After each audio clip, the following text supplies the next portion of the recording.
Hello movie lovers. Senior character artist Brahmaji ప్రధాన పాత్రలో నటిస్తూ దయాకర్ రెడ్డి డైరెక్ట్ చేసిన మూవీ బాపు. ఆమని, ధన్యా బాలకృష్ణ, బలగం సుధాకర్ రెడ్డి, అవసరాల శ్రీనివాస్, మణి, రచ్చరవి, గంగవలు కీలక పాత్రలు చేసిన ఈ మూవీ ఎలా ఉందో ఈ రివ్యూలో చూద్దాం. తెలంగాణ విలేజెస్లో ఫాదర్ని బాపు అని కూడా పిలుస్తుంటారు. అలాంటి ఓ తండ్రి చుట్టూ తిరిగే కథే ఈ సినిమా. తాహతుకు మించి అప్పుల్లో కూరుకుపోయిన రైతు మల్లన్న ఎవరైనా రైతు మరణిస్తే గవర్నమెంట్ ఇచ్చే 5 లక్షల పరిహారం కోసం తన ఫాదర్ రాజయ్య చావును కోరుకోవడమే ఈ మూవీ బేసిక్ స్టోరీ. గవర్నమెంట్ ఇచ్చే పరిహారం కోసం రైతులు సూసైడ్ చేసుకుంటున్నారని ఈ మూవీలో చూపించడం న్యాచురాలిటీకి చాలా దూరంగా ఉందనిపించింది. ఫ్యామిలీ మెంబర్స్ అంతా ఇంటి పెద్ద చావు కోసం ప్లాన్స్ చేయడం అనేది ఆడియన్ గా నాకంతా కన్విన్సింగ్ గా అనిపించలేదు. సినిమా క్లైమాక్స్ కూడా సాటిస్ఫైయింగ్ గా లేదు. రైతు కష్టాలతో పాటు ఓ 2 లవ్ స్టోరీస్ ని మిక్స్ చేసి డార్క్ కామెడీతో ఆడియన్స్ ని ఇంప్రెస్ చేయాలనుకున్న డైరెక్టర్ అంతగా సక్సెస్ అవ్వలేకపోయాడు అనిపించింది.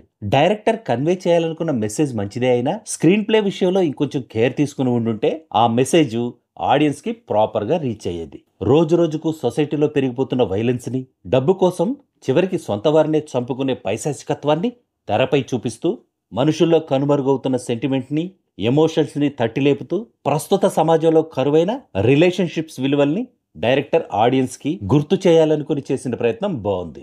రైతు మల్లన్నగా బ్రహ్మాజీ సూపర్. ఎమోషనల్ సీన్స్లో జీవించేశాడు. బ్రహ్మాజీ ఫాదర్ రాజన్న పాత్రలో బలగం సుధాకర్ రెడ్డి ఇంకో మంచి పాత్ర చేశాడు.